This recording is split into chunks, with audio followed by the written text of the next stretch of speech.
잠언 24장 19절 20절 말씀은 우리 인생에서 우리가 우리 인생을 망치는 문제들과 어려움들에 대해서 말씀을 좀 전해라 합니다.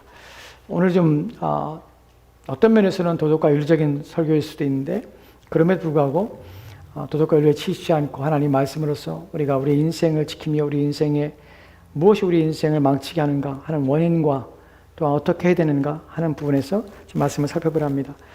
오늘 우리가 살펴볼 잠언 24장 19절 말씀 먼저 보도록 할까요? 잠언 24장 19절 말씀 한 절 말씀만 우리 같이 돌아봅시다. 같이 읽겠습니다. 시작. 너는 행악자들로 말미암아 돈을 품지 말며 악인의 형통함을 부러워하지 말라. 아멘. 아멘. 본문을 보면 너는 행악자들로 말미암아 돈을 품지 말며 악인의 형통함을 부러워하지 말라. 먼저 이 말씀을 우리가 이해할 때에 여러분이 시라는 것을 기억해야 합니다. 식구가 아니라 이 잠언에 나오는 이 내용들을, 이런 부분들을 우리가 식구가 가지고 있는 특징들과 또 문법적인 경향성을 가지고 있다는 사실을 여러분이 아셔야 되는데, 이 말이 무슨 의미냐면 동어반복이라는 시에서 사용되는 문법적인 법칙이 있습니다. 동어반복. 동어반복이라는 것은 같은 의미의 말을 다른 표현으로 표현하는 것이에요. 그래서 시편에서 많이 발견됩니다. 동어반복이라는 것들이. 또한 잠언에서도 많이 발견됩니다. 동어반복이라는 것이 본문에서 우리가 행악자들로 말미암아 본을 품지 말며 악인의 형통함을 부러워하지 말라라고 할 때 행악자들과 뒤에 나오는 악인과는 동어반복입니다. 무슨 말이냐면 같은 의미예요. 같은 의미인데 다른 단어로 사용하는 것이에요. 이것이 시에서 사용되는, 특별하게 사용되는 기법입니다. 행악자들과 악인은 그래서 같은 것이에요. 뒤에 살펴보겠지만 분을 품지 말라와 그 다음에 부러워하지 말라도 같은 동어반복입니다. 그래서 우리가 알고자 하는 것은 행악자가, 즉 악인이라고 표현되는 이 사람들이 누구인가, 어떤 사람들인가 하는 부분을 첫 번째 살펴볼 것이고, 뒤에 나오는 분을 품다하고 부러워하지 말라, 이것이 무슨 의미인가 하는 부분을 뒤에 살펴볼 것이에요. 첫 번째로 우리가 살펴볼 것은 행악이라는 의미입니다. 악이라는 의미입니다. 여러분, 악인이라고 할 때의 보편적인, 통상적으로 악인을 하는 정의가, 우리가 알고 있는 악이라는 정의는 국가가 정한 법이라든지 규율, 규칙, 이것을 깨는 자입니다. 또 어떤 부분에서는 우리가 사회에 보편적으로 가지고 있는 규범, 또한 사회적으로 사회가 가지고 있는 규칙, 이것들을 깨는 자를 우리는 행악자, 무법자, 불법자라고 표현합니다. 지난 6월에 사고가 하나 있었습니다. 물론 한국에서 사고가 다반사를 납니다. 근데 불행한 사고가 있었어요. 60대 먹으신 남성분이 운전을 하고 아내분과 운전을 하다가 교통사고가 나왔습니다. 그래서 그 자리에서 남편분이 죽었어요. 아내분은 중상을 입고 비참한 사고죠. 이 사고를 낸 사람이 50대의 남자인데, 이 사람이 중앙선을 넘어서 마주오던 차를 정면으로 충돌하게 된 것이, 그 자리에서 죽으신 것이 60대의 남성분이, 아내는 중상을 입고 한 가정이 파탄이 난 것이. 여러분, 내가 운전을 잘해서 여러분이 사고가 나는 것이 아니에요. 나는 운전을 잘해도 누군가 와서 나에게 사고를 낼 수 있다는 것이. 이것이 우리가 잘 모르는, 생각하지 않는 것이. 우리는 집에서 교회까지 올 때 내가 운전을 잘해서 운전해요. 그렇지 않아요. 다른 사람이 운전을 같이 잘해야 오고 하나님의 보호하심 속에서 우리가 안전할 수 있는 것이. 이 상대편에서, 건너편에서 오던 차는, 그 운전자는 자기가 운전을 잘못한 것이 아니에요. 바르게 정석으로 주행한 것이. 근데 반대편에서 중앙선을 넘어서 자기의 차의 정면을 들이받아서 이분이 그 자리에서 숨을 거두게 된 것이에요. 이 가해자인 이 50대 남성이 그때 어떤 상태냐면 만취 상태예요. 운전하지 하면 안 되는 상태예요. 술을 먹고 술을 마셔서 술에 지배당한 상태에서 완전한 망치 상태에서 중앙선을 넘어서 상대를 죽인 것이. 그래서 이런 표현을 쓰는 것이에요. 모든 음주운전자들은 일어날, 또한 발생될 모든 일에 대한 책임과 의무를 가질 뿐만 아니라 그들은 잠재적 살인자예요. 자기 인생뿐만 아니라 타인의 생명을 앗아갈 수 있는 잠재적 살인자가 바로 술을 먹고 운전하는 것입니다. 정말 하면 안 되는 짓이에요. 이 남자가 술을 마신 상태에서 60대 먹은 남자와 그 가정을 완전히 파멸시켜버린 것이, 죽음에 이르게 하고, 근데 50대의 남자가 만취 상태에 이르는 것이 왜 공분을 일으키고 왜 더 문제가 됐냐면 이 사람이 그 전에 3번의 전과가 있어요. 무엇에 대한? 이 음주운전에 대한 전과가 있었습니다. 두 번의 전과, 두 번의 앞서 2번에는 걸려서 정지당하고, 운전면허 정지당하고. 근데 3번째, 바로 지금 만취 상태에서 운전한 그 전에 무슨 일이 있었냐면 똑같이 만취 상태에서 운전하다가 운전면허증이 취소를 당했어요. 이 사람은 더 이상 운전하면 안 되는 것이에요. 국가에서 당신은 운전하지 마라고 운전면허증을 뺏어버린 것이에요. 그럼 이 사람은 아무런 면허가 없는 것이에요. 그 상태에서 또다시 만취로 살해를 한 것이에요. 그래서 공부를 사는 것이에요. 우리가 이런 사람을 볼 때에 참 악인이다. 악행을 행악하는 자다. 악인이다. 라고 표현할 수 있죠. 그것이 세상에 가지고 있는 행악자, 악인이라는 표현이 가지고 있는 담아내는 의미예요. 근데 악인이라고 할 때 이런 사람들 우리가 아무도 악인이 아니다라고 할 수는 없죠. 근데 문제는 우리가 오늘 살펴보고 있는 성경에서 행악자, 악인이라고 표현할 때는 이것을 포함하고 있는 그 위에 있는 높은 차원의 수준에서 악인, 행악자라는 표현을 사용하고 있다는 사실을 오늘 말씀드리고자 하는 것이에요. 우리가 성경에서 통상적으로 우리가 알고 있는 사회 규범이라든지 규칙이라든지 또한 국가가 정하는 법이라든지 이런 것들을 어기는 모든 자들은 악인입니다. 성경도 동일하게 이런 사람들에 대해서 악인, 행악자로 표현합니다. 그래서 왜 그런가 하면 하나님께서는 이 사회가 유지되며 국가가 유지되기 위해서 그 법을 시행하는 자, 법을 만드는 자들을 통하여서 이 죄를 하나님께서는 세상에 만연한 죄를 억제하십니다. 그래서 국가의 법이라는 것을 제정하도록 허락하시고 그들 가운데 법을 제정하도록 그들의 마음속에 법이라는 또한 제도라는 것을 주신 것이에요. 그래서 사회 제도는 사람이 만들어내는 것이 아니라 사람들의 사고 속에 생각 속에서 사회의 규범과 사회를 유지하며 국가를 유지하기 위한 수단으로서 법이라는 것을 만들고자 하는 생각과 사고를 주신 하나님을 통하여서 권위가 나오게 됩니다. 그래서 법이 생기는 것이에요. 왜 우리는 사회 질서를 지켜야 됩니까? 국가의 법이기 때문이가 아니라 우선은 하나님께서 모든 권세에 있는 권위자들을 세우셨으며 그들을 통하여서 국가나 사회가 지켜야 될 법을 허락하셨고 또한 만드셨기 때문에 우리는 사람들이 세운 법에 의해서 순종하며 법을 지키려고자 하는 것이 아니라 그 법을 제정케 하셔서 그 법을 만들게 하신 사람들 위에 역사하신 하나님의 법이기 때문에 우리는 그 또한 지키는 것이에요. 이것이 가지고 있는 사회 규범, 세상 법이 가지고 있는 기독교의 의미예요. 우리는 세상 질서를 지킵니다. 성경에서 나오지 않기 때문에 우리는 안 지키는 것이 아니라 그것 또한 성경에 기록되기를 모든 권세는 위로부터 하나님께 오기 때문에 그 권위 앞에 우리는 다 순종하는 것이에요. 그러나 본문에서 행악자들과 악이라는 표현을 쓸 때에 그 법은 이것을 뛰어넘는 하나님의 입장에서의 또 다른 더 높은 더 중요한 차원의 하나님의 기준과 또 하나님의 법이 있다는 사실이에요. 그것을 어기는 것을 행악자, 악인이라는 표현을 쓰는 것입니다. 그렇다면 이 성경에서 말하는 사회 규범 또한 세상의 국가로서의 법을 이상을 뛰어넘는 법이 무엇인가? 어떤 자들이 이거 어기는 자들을 어떤 사람들을 행악자, 악인을 하는가 하는 부분에 좀 살펴볼게요. 시편 3절 말씀에 이렇게 기록됐습니다. 같이 들어갑시다. 시작. 악인은 그의 마음의 욕심을 자랑하며 탐욕을 부리는 자는 여호와를 배반하여 멸시하나이다. 아멘. 본문에 보면 악인이라는 표현을 씁니다. 여기서 아까 우리가 살펴봤던 잠언 24장 19절 말씀에서 행악자, 악인이란 말은 동어 반복이라고 했습니다. 같은 의미예요. 악인이라고 할 때 악인은 우리가 알고 있는 세상의 법을 어기는 자들만 아니라 또 다른 차원에서 성경에서는 악인이라고 표현합니다. 또한 잠언 24장 19절 말씀에서 악이라는 표현은 단순히 일상 법을 안 지키는 사람들이 아니라 또 다른 차원에서 하나님 기준에서의 악인의 의미가 어떤 의미인지를 표현하고 있는 것이에요. 시편 3절 말씀에서 악인한 사람은 그의 마음의 욕심을 자랑하며 탐욕을 부리는 자는 여호와를 배반하여 멸시하나이다. 누구냐면 마음의 욕심을 자랑하는 자입니다. 탐욕을 부리는 자이며 또한 하나님을 배반하며 멸시하는 자입니다. 좀 한글 성경을 좀 보도록 합시다. 한글 성경의 의미를 생각합시다. 그의 마음의 욕심을 자랑하며, 욕심을 자랑한다는 것이 무슨 말이냐면 여기서 욕심이라는 표현은 단순히 무엇인가를 더 가지고 또한 소유하고자 하는 욕망도 있지만 어떤 의미를 갖냐면 내가 마음이라는 의미가 마음의 욕심이에요. 마음에서 일어나는 것이에요. 마음이라는 의미는 한글 성경에 마음이라고 번역된 이 히브리어 단어는 이 르아흐라는 히브리어인데 이것은 영혼으로도 번역되는 단어입니다. 그래서 히브리인들은 영혼이 어디에 있다고 생각하면 영혼이 마음에 있다고 생각했어요. 그래서 마음이라고 하면은 영혼이 함께 있는 영혼의 초소, 영혼이 거하는 곳라고 생각하는 것이에요. 그래서 마음이라는 단어를 영혼이라는 것을 같이 혼용해서 사용하는 것이에요.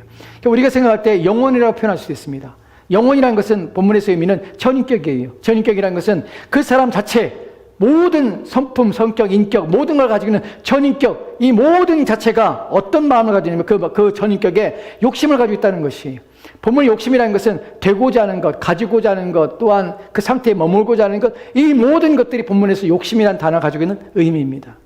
즉 무엇인가 추구하는 것이에요. 무엇인가 얻고자 하는 것이에요. 무엇인가 만족을 받고자 하는 것이에요. 이 사람 악인은 어떤 사람이냐면 자기의 영혼 전체에 전인격이 자기가 원하는 것들이 되어지고 또한 원하는 것들을 소유하며 또 갖기로 원하는 것들에 거기에 매달려 있는 사람, 그래서 온 힘을 기울여 인생을 사는 사람, 자기의 취향에 따라서 자기의 욕구에 따라서 그걸 만족하기를 위하여 사는 사람, 이것이 바로 본문에서 악인을 가지고 있는 의미예요. 그런데 이것을 어떻게 하냐면 자랑하고 있어요. 자랑한다는 의미는 무엇이냐면 그것을 뽐내며 그것을 마땅히 여기며 당연히 여긴다는 것이, 그것을 즐거워하며 그것을 원한다는 의미예요. 그것이 본문에서의 마음의 욕심을 자랑하는 자라는 표현이에요. 그럼 하나님 보시기에 악인은 어떠냐면 자기의 인생 전체에, 자기의 삶 전체에, 자기의 마음 전체에, 자기 영혼 전체에 자기가 원하는 그것들을 얻기 위하여 그것들을 추구하며 그것들을 찾으며 손에 소유하기 위해서 애를 쓰며 사는 사람, 그것을 자랑하며 그것을 가지고 있음에 대하여 기뻐하는 사람, 이 사람이 하나님 보시기에 정말 악인이라는 것이. 왜냐하면 자기를 위해 사는 것이, 자기 만족을 추구하는 인생을 사는 것이. 그 성경이 말하는 악인의 의미예요. 더 나아가서 악인은 또 어떤 사람이면 탐욕을 부리는 자는 여호와를 배반하며 멸시한다고 한글 성경에 번역됐습니다. 근데 영어 성경은 그렇게 번역되지 않았어요. 영어서는 he bless the greedy. 무엇입니까? 탐심을, 욕심을 하는 자를 축복하는 자예요. 원문의 의미도 바로 이런 의미예요. 악인은 어떤 사람이냐면 탐욕을 부리는 자, 본문에서 한글에서는 탐욕을 부린다고 표현했습니다. 이 단어는 무엇이냐면 앞에서 말한 욕심을 자랑한다는 표현 속에서 욕심과 같은 의미를 가지고 있어요. 그래서 되고자 하며 또한 추구하는데 여기서 더 나가서 탐욕이라는 의미는 무엇이냐면 이 단어가 가지고 있는 첫 번째 의미는 깨부순다는 것이, 무너뜨린다는 의미가 가지고 있어요. 그러니까 어떤 자냐면 남의 일을 쓰러뜨려서 넘어뜨려서 남의 것을 취하게 해서 깨부수고 쓰러뜨리고 무너뜨리는 일까지 하면서 자기의 이익을 극대화시키고 자기의 유익을 위하여 그렇게 인생을 사는 자, 이 사람을 악인은 어떻게 하냐면 그 사람을 축복하는 것이에요. 잘하고 있어, 칭찬하는 것이, 그렇게 사는 것이에요. 인생은 손해보면 안 돼. 인생은 원하는 것을 쟁취하는 삶이 인생이야. 인생이란 것은 투쟁하는 것이야. 네가 가지고 싶은 모든 것들을 위하여 소유하기 위해서 애를 쓰는 것이야. 노력하는 것이야. 그것이 인생이야 라고 그것을 축복하고 그것을 기뻐하며 그것을 부추기는 행위를 하는 것이 악인이에요. 왜 이렇게 행할까요? 몸만 보기 때문에. 뒤에 한글 성경에서 여호와를 배반하며 멸시하나이다. 영어 성경에서 and revile the Lord. 주님을 멸시합니다. 본문에서 멸시라는 것은 존재하여 여기지 않는 것이에요. 생각하지 않는 것이에요. 하나님 없는 것이에요. 그 마음에. 왜 이런 마음으로 인생을 살까? 하나님을 인정하지 않기 때문에 눈에 보이는 것, 자기 마음에 일어나는 것들을 추구하며 그걸 위해서 인생을 사는 것이 악인이며, 그렇기 때문에 인생을 하나님 없기 때문에 그런 마음에 취하여 사는 것이, 그것이 악인이에요. 근데 여기서 그치는 것이 아니라 그들의 본질이 무엇인지에 대하여 4절 말씀이 이렇게 기록됐습니다. 시편 4절 말씀이에요. 같이 들어갑시다. 시작. 악인은 그의 교만한 얼굴로 말하기를 여호와께서 이를 감찰하지 아니하신다 하며 그의 모든 사상에 하나님 없다 하나이다. 아멘. 보면 악인은 그의 교만한 얼굴로 말하기를 여호와께서 이를 감찰하지 않는다. 제가 아까 말씀했던 멸시한다는 단어의 의미가 바로 이런 의미예요. 감찰하지 않는다. 하나님을 찾지 않는다고 영어 성경에 번역했어요. 하지만 본문의 의미는 무엇이냐면 무시하는 것이, 존재 자체를 인정하지 않는 것이. 그의 마음에 하나님이 없기 때문에 그의 욕구, 마음에 일어나는 것들을 참지 못하고 그것을 자랑하며 그것들을 추구하며 인생을 살게 되는 것이, 그것이 악인이 가지고 있는 것이에요. 뒤에 보면은 왜 그런 삶을 살까? 왜냐하면 그의 모든 사상에, 영어 성경에서는 어떻게 in all his thoughts, 그의 모든 생각 안에서 there is no room for God. 그 안에 하나님을 마음에 두는 룸이 없습니다. 하나님을 두고자 하는 것이 그의 마음에 전혀 없는 것이. 한국 성경에는 그의 사상에 하나님 없는 것이. 그의 생각에 하나님이 없기 때문에 바로 그런 삶을 사는 것이. 그래서 성경에서는 우리가 생각하는 악인과 성경이 생각하는 악인은 하나님께 어떠한 삶을 살고 있는가, 하나님과 어떤 관계 속에 살고 있는가 하는 것이 가장 큰 문제인 것이 전혀 하나님에 고려치 않습니다. 성경은 악인이 자기를 지으시고 또한 자기를 만드신 하나님에 대한 인정하지 않고 자신의 삶을 자기를 위하여 투쟁하며 열심으로 자기를 위하여 사는 것은 하나님께서는 악하다고 여기는 것이. 왜냐하면 그의 인생의 주인은 하나님이실 뿐만 아니라 그의 삶을 존재케 하신 분이 하나님이시기 때문에 그래요. 성경에 제가 성경을 띄우지 않지만 사도행전에 보면 이렇게 표현됐습니다. 우리가 존재하며 기동하며 살며 행하는 것은 누구 때문에 합니까? 하나님 때문에 하시는 것이. 하나님을 존재케 하는데 그분에 대해 인정하지 않는 것. 이것이 악한 것이. 그렇다면 이것이 잠언 24장 19절 말씀과 어떻게 연결되냐 하는 부분이죠. 잠언 24장 19절 말씀 다시 보도록 합시다. 지금 앞에 제가 설명드렸던 악인에 대한 설명이 여기에 됐습니다. 여러분이 악인의 설명을 듣고 본문을 다시 한번 생각해 보십시다. 악한 자 누구입니까? 어떤 자입니까? 그 세상에 하나님이 없다 합니다. 그리고 자랑합니다. 그리고 탐욕을 부리며 욕심을 부리며 남을 부수며 쓰러뜨리며 밟고 올라가는 자, 그래서 자기를 높이고자 하는 자, 자기를 위하여 살고자 하는 자, 그런 사람들의 잘했다고 칭찬하며 축복하는 자예요. 이 사람에 대하여 같이 다시 한번 읽을까요? 19절만 같이 들어갑시다. 시작. 너는 행악자들로 말미암아 분을 품지 말며 악인의 형통함을 부러워하지 말라. 아멘. 본문에 뭐라고 말합니까? 여러분, 이 본문은 그리스도인 하나님을 인정하는 사람들이 가지는 마음이에요. 그들에게 하는 것이 너는이라고 할 때 누구냐면 하나님 백성들이에요. 그들은 그렇게 살지만 너는이라고 할 때 이 사람들은 그리스도인이고 신자예요. 신자가 악인의 삶을 동경합니다. 본문이 말하고 있는 것이 바로 그분이에요. 저와 여러분이 오늘 생각할 부분이 바로 이 부분이며 성경 우리 가운데 무엇을 말하고 있는가 하는 부분에 초점 맞출 때 신자가 악인의 행동을 우리가 따르지 않을 수 있습니다. 악인들이 살아가는 삶의 방식에서 저렇게 살면 안 돼 라고 생각할 수 있습니다. 그것이 그리스도인으로서 신자로서 그런 삶에 대해서 저건 하나님이 기뻐하지 않는 삶이야 인정할 수 있습니다. 그런데 문제는 무엇이냐면 그들의 행위 자체는 인정하지 않을지라도 그제 행위 자체는 미워할지 모르지만 여러분 마음속에 거부감을 가질지 모르지만 그러나 여러분 마음속에 가질 수 있는 마음이 있고 여러분 마음속에 그것 때문에 마음이 아프며 마음이 괴로우시다는 사실이 무엇 때문에? 행악자들이 그들의 분을 품고 그 다음에 그들의 형통함을 부러워하는 것 때문에. 본문에서 행악자들 말며 분을 품지 말며 라고 표현합니다. 분을 품다고 할 때에 우리는 일반적으로 생각할 때 악을 행하니까 저렇게 악을 행하면 안 되지. 저 못된 사람이야. 나쁜 놈이야. 라고 우리가 욕을 하며 또한 평가하며 또한 판단할 수 있습니다. 그렇게 할 수 있습니다. 그것처럼 마치 의분이 일어나는 것처럼 본문이 이해할 수 있지만 사실은 제가 분을 품지 말라는 것과 또한 부러워하지 말라는 것이 동어 반복이라고 말씀을 드렸습니다. 같은 의미예요. 여러분 이것이 이유 배반 잘못해서 가면 여러분들이 본문을 오해하게 돼요.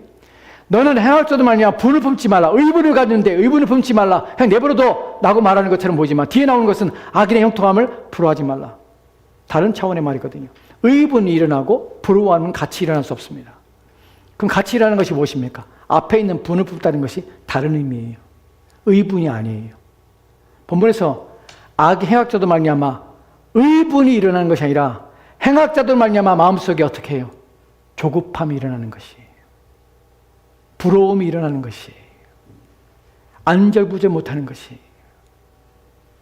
그것 때문에 속상하는 것이에요. 무엇이? 그들의 형통이. 여러분이 악하다는 것에 대해서 악인의 행위에 대해서 여러분 동의하지 않을 수 있습니다. 그들의 행위를 미워할 수 있습니다. 그런데 그리스도인이 주의하며 조심할 것이 무엇이냐면 그들이 가지고 있는 것, 그들이 소유하는 것에 대하여 그들의 형통함에 대하여 여러분 마음이 속상하시다는 것이에요. 그 때문에 여러분 마음이 부러워하며 여러분 마음이 조급하며 안달하시다는 것이에요. 이것이 본문이 말하고자 하는 의미예요. 그래서 영어 성경에 뭐라고 보냐면 do not fret because of evil doers. fret이라는 단어가 조급함이라는 것이 조급함. 인생 가운데 사람들은 조급함 때문에 인생을 망칩니다. 이 조급함은 무엇 때문에 일어납니까? 비교시 때문에 일어나고, 또한 조급함은 상대와 다른 상대에 대한 바라봄, 그것 때문에 우리 마음속에 일어나는 욕심, 욕구, 또한 소유, 이런 것들 때문에 우리 마음속에 조급함이라는 것이. 성경에는 조급함에 대해서 이것 때문에 망한 사람이 있습니다. 우리가 왜 조급함을 주의해야 되냐면, 모든 신자들이, 모든 하나님 백성들은 조심할 수 있습니다. 무엇에 대해요? 악한 행위가 옳지 않다는 것, 악인의 자리에 서는 것이 결코 우리 가운데 허락되지 않는다는 것, 그것이 결코 옳지 않다는 것을 인정할 수 있습니다. 하지만 우리 마음속에 그들이 가지고 있는, 그들이 소유하고 있는 것 때문에 그들과 비교해서 상대적인 박탈감, 상대적인 빈곤감, 상대적인 불행, 이것 때문에 우리 마음이 조급하며 우리 마음의 부러움 때문에 우리 마음이 흔들리며 약해지다는 것이에요. 그들의 행위를 본받을 수 있고 따라가는 이유가 바로 이런 조급함에 대해서 우리가 조절하지 못할 때 우리는 그의 형통함을 바라보며 부러워해서 우리도 그와 같이 되고자 하는 마음 때문에 신앙의 길에서 벗어날 수 있다는 사실입니다. 이것이 우리가 가지고 있는, 신자들이 가지고 있는 위험이에요.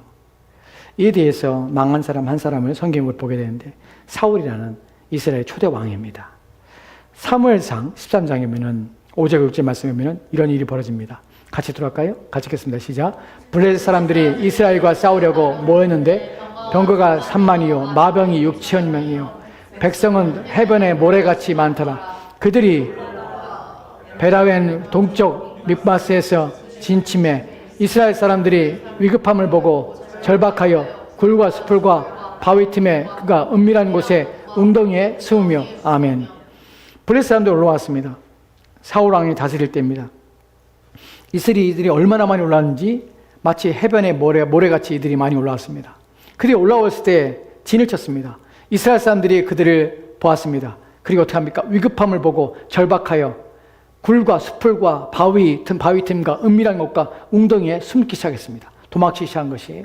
왕입니다. 전쟁에 나가서 맞서서 살라오는데 백성들이 이제 흩어지고 있는 것이에요. 심지어는 이 사람들은 강을 건너 도망가기도 합니다. 강까지 건너 도망가고 있어요. 먼 곳까지. 지금 위급한 것이.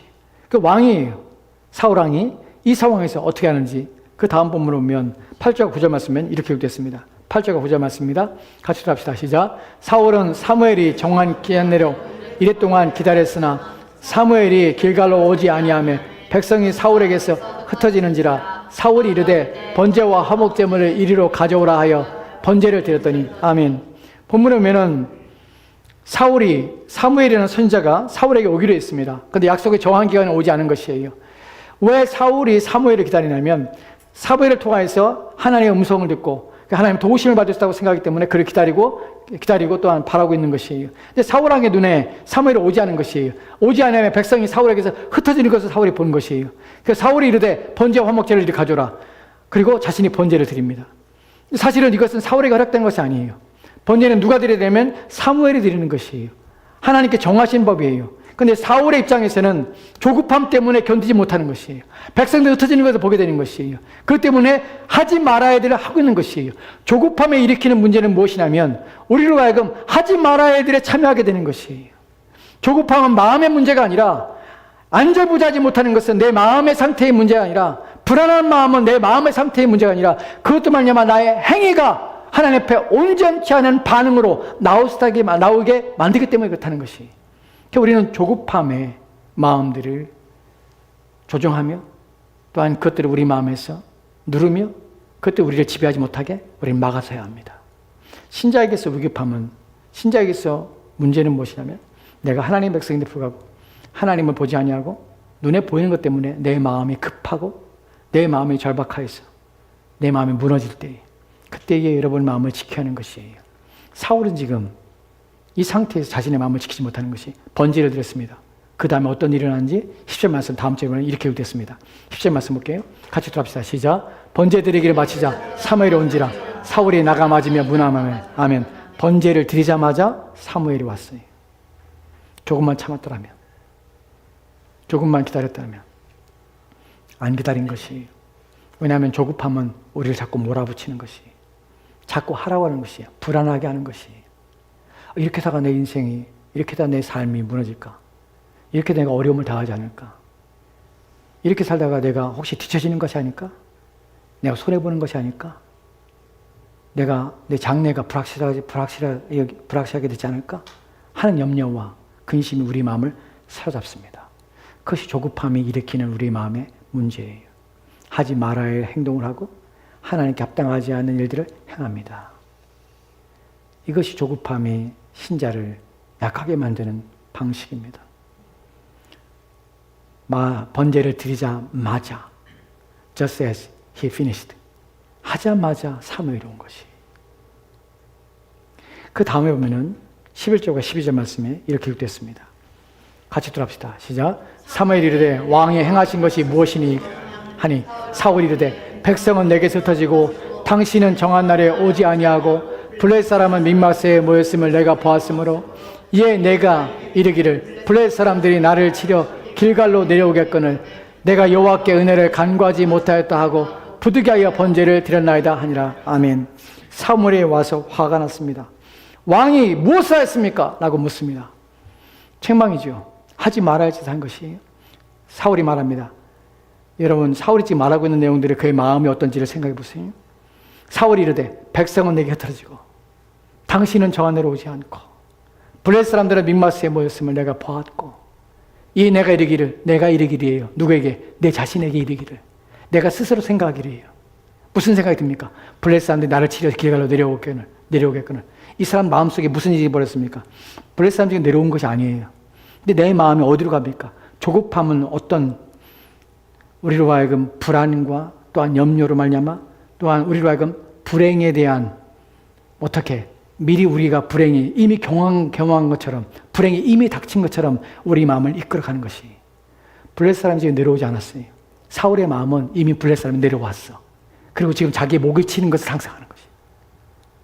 조급함이 일으키는 문제는 일어나지 않은 일을 마치 일어나는 것처럼 상상케 하는 것이. 그래. 맞아. 상상케 하는 것이야. 그게 어떻게 해요? 우리로 하여금 행동하게 하는 것이. 어떻게? 잘못 행동하게 하는 것이. 잠언 24장 19절 말씀에서는 너는, 여기서 너는 세상 사람이 아니에요. 하나님 백성인 너는, 나를 믿는 너는 그렇게 하지 마. 나를 아는 너는, 내가 누군지를 인정하는 너는, 나를 너희 하나님이라 고백하는 너는 그렇게 하지 마. 그런데 불구하고 우리는 이런 것에 이끌려서 합니다. 왜냐하면 우리 인간이라 이런 것들이 우리 당에 닥치면 상상이 되는 것이. 그래서 우리는 상상을 멈춰야 합니다. 때로는 우리의 생각을 멈춰야 합니다. 무엇을 멈춰야 되냐면 하나님을 생각하는 여러분의 생각을 멈추는 것이 아니라 이 땅에 내 삶의 상황들, 내가 처한 그런 노인 상황들, 그것을 생각하는 내 생각을 멈춰야 되는 것이. 내 마음에 결코 유익되지 못하는, 나를 불행케 하는, 불안하게 하는, 염려하게 하는, 안절부절하게 하는 그 생각을 멈춰야 되는 것이. 이것이 하나님 우리 가운데 말하는 것이에요. 생각을 멈추라는 것이에요. 염려를 멈추고 불안을 멈추라는 것이. 너에게 엄습해오는 그를 멈추라는 것이. 여러분, 예전에 우리가 소셜 네트워크 그 앱들을 가지고 여러분도 해보셨는지 모르겠는데 페이스북 여러분 아시죠? 저도 한때 페이스북을 했습니다. 지금도 계정을 가지고 있지만 하지는 않아요. 초창기에 페이스북에 나와 사람들이 막 그 앱을 깔고 막 서로 연락했어요. 그 처음엔 초창기에 그 하면서 그 오래된 친구들, 예전에 만나지 못한 친구들을 만나게 되고 또 인사하고 막 그랬어요. 그래서 초창기에는 저도 하면서 좋은 친구들, 옛날에 가까이서 보지 못한 친구들의 근황도 묻고 또 그들의 삶도 또 보고 그렇게 했습니다. 그런데 어느 날 한 3개월, 4개월 지났는데 자꾸 그걸 보면서 자꾸 마음속에 뭐랄까요? 이거 계속하면 안 되겠다 하는 마음이 들더라고요. 왜냐하면은 거기에 올라오는 것들이, 거기에 올라오는 사진들을 보면서 사람들이 점점 이것에 미쳐가는구나. 그러니까 자기 좋은 모습을 막 자꾸 올리려고 하고, 자꾸 그걸 자기를 과시하려고 하고, 그래서 내가 안다고 해서 아무 유익이 없는 것 자꾸 다른 사람의 인생을 자꾸 보는 것처럼 느껴지고, 그래서 자꾸만 거기에 대해 뭐 댓글을 달아줘야 되고 하는 것들이 이게 뭐 하는 짓이지 이게 이끌려서? 내가 왜 남의 인생에 남의 삶에 내가 그걸 보면서 내가 그걸 자꾸 뭘 올려주고 뭘 이렇게 인사해주고 좋겠다 뭐 이런 말 해줘야 되고 왜 그래? 내가 뭐 때문에 그래야 돼? 그리고 그걸 하면 사람들이 불안해 자꾸. 누가 어디 갔다 오고 그러면 그거 부러워. 그러니까 그것 때문에 속상하고 자존감은 낮아지고 나는 뭐지? 라는 생각이 들고 그러니까 이런 마음이 사람들이 들겠구나. 그래서 내가 좀 하다가 아예 접어버렸어요. 아예 손 안 대. 지금은 아무것도 몰라요. 거기에 대해서 관심도 없어요. 뭐 연락 오거나 말거나 신경도 안 써요. 아예부터 지워버렸어요. 우리의 마음속에 조급함이라는 것은 우리 마음속에 여러분 불행이라는 것은 단순히 불행해서 불행한 사람이 아니라 오늘날 현대인들이 가지고 있는 불행은 상대적인 불행이에요. 대부분 그래요. 남들이 더 많이 나보다 더 앞서간 것처럼 보이는 것에서 오는 불행. 남들이 더 나아 보이는 인생을 사는 것처럼 여겨지는 데서 난 불행. 난 상대적으로 그보다 더 못한 것 같은 그런 스스로의 자존감이 상실하는 상태에서 오는 불행. 이런 것 때문에 오늘날 많은 사람들이 문제를 가지고 있는 것이. 요금 조급함에 좀 더 말씀드리면 사람들은 조급함에 빠른 시간 내에 자기 인생에 무엇인가 진일보하는 일들을 만들어내고 싶어하고 다른 사람보다 더 나아지고 싶어하는 마음들을 가지고 있습니다. 이것이 조급함이 불러일으키는 것이 20대 청년이 있습니다.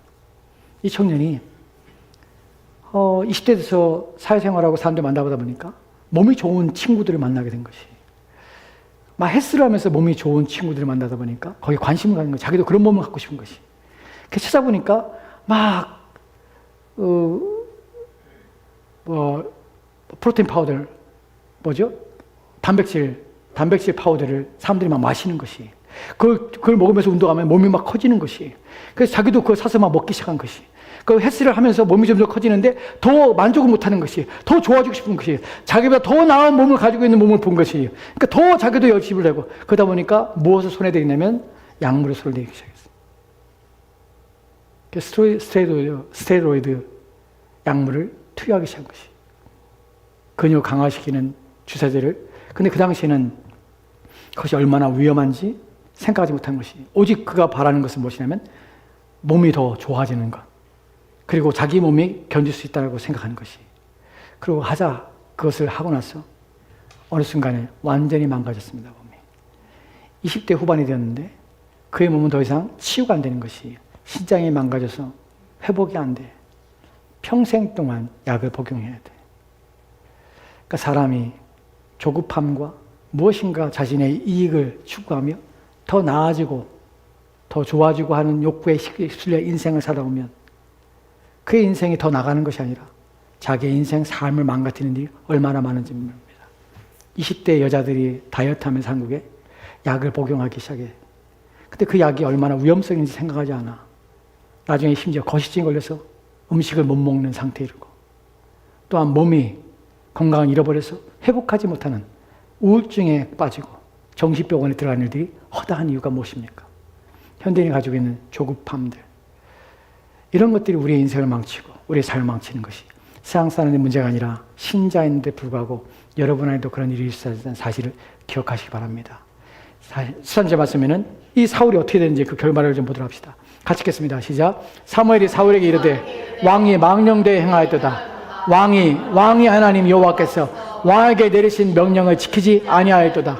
그리하였더라면 여호와께서 이스라엘 위에 왕의 나라를 영원히 세우셨을 것이니거늘. 사울은 하나님부터 왕으로 세움받았는데 이 조급함과 이 몰려오는 불안과 염려를 자신의 방식으로 해결하다가 결국에 하나님께 버림을 당하게 됩니다. 그래서 망하는 것이 우리가 살펴보는 잠언 24장 19절 말씀이 바로 그런 의미예요. 부러워하지 말라는 것이. 조급해하지 말라는 것이. 왜 그럴까요? 왜냐하면 그 다음에는 20절 말씀 때문에 그래요. 마지막으로 20절 말씀 보도록 할까요? 같이 들어갑시다. 시작. 대저 행악하는 자는 장래가 없겠고 악인의 등불은 꺼지리라. 아멘. 아멘. 너는 행악자에 대해서 분노하지 말라. 어떻게? 조급해하지 말라. 너는 악인의 형통함에 대해서 부러워하지 말라. 왜냐하면 본문에 보면 왜냐하면 대저 행악자는 장래가 없겠고 악인의 등불은 꺼지리라. 행악자는 악인은 동어 반복입니다. 그 다음에 장래가 없다는 말은 등불이 꺼지는 것은 동호반복입니다. 행악자는 어떻습니까? 장래가 없습니다. 장래가 없다는 말이 무엇입니까?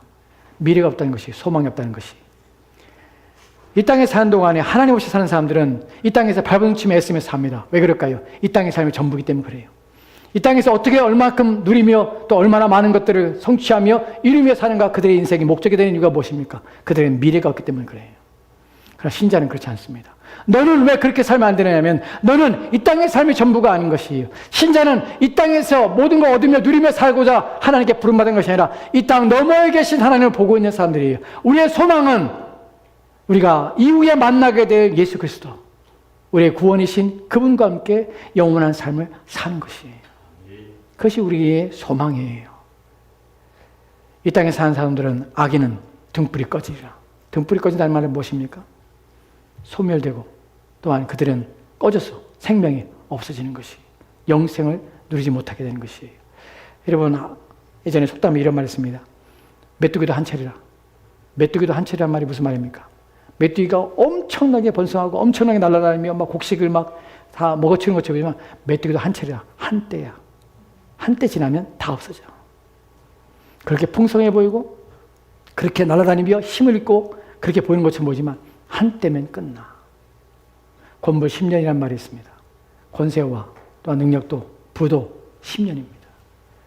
이 땅에 사는 동안에 우리의 인생과 우리의 삶에 있어서 여러분을 지킬 수 있는 가장 유일한 방법은 눈에 보이지 않는 하나님 계신 말고 여러분의 생각을 멈추는 것입니다. 어떻게?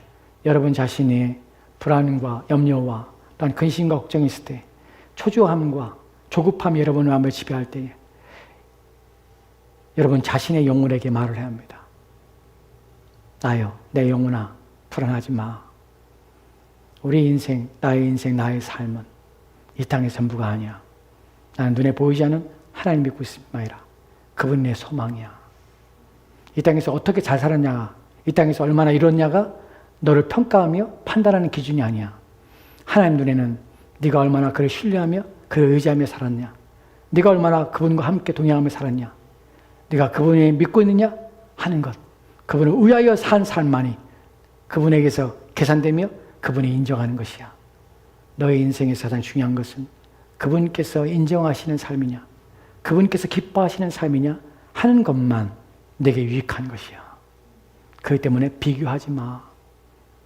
그것 때문에 안타까워하지 마. 너는 하나님의 자녀야. 그것 때문에 너여 행악자들에 대하여 조급하지 말며 행악인들의 형통함에 대하여 부러워하지 말라 라고 여러분 자신에게 말해야 합니다. 여러분 자신에게 명령하셔야 합니다. 그리고 오직 여러분 마음에 하나님만을 생각하셔야 합니다. 그렇게 할 때 여러분 자신이 조급하지 않고 두려움 없이 여러분 인생을 살게 될 것입니다. 같이 기도하도록 합시다. 하나님, 오늘 우리가 주의 말씀을 들으면서 인생이 어떻게 망가지는지, 삶이 망가지는 조급함이 무엇인지에 대해 살펴봅니다. 우리가 비록 악인의 행위를 부러워하지 아니하며 악인의 악한 행동에 대하여 우리가 좋아하지 않지만 우리의 마음속에 그들의 형통함, 그들의 잘됨에 대하여 시기심과 또한 질투와 또한 그것에 대하여 부러움을 느껴서 행여 우리의 마음속에서 영원하신 하나님 앞에 어떠한 삶을 살아야 될 때에 대하여 우리의 생각과 마음이 흐트러지고, 그래야 그분 앞에 삶이 가치 있다는 사실을 인정하지 않고 우리 또한 우리의 행위가 어긋나 하나님이 기뻐하지 않은 삶으로 빠질까 심히 두렵사오니 하나님, 우리의 마음을 지키시옵소서. 우리의 생각을 멈추게 하시고 오직 하나님만을 생각하며 하나님만을 의지하는 삶으로 우리의 삶을 살게 도와주시옵소서. 주께서 우리와 함께하기 원하며 예수님 이름으로 기도합니다. 아멘, 아멘. 우리 다 같이 나서 찬송합시다. 다 같이 나서 찬송가 380장 찬송하고 기도하고 예배를 마치도록 합시다.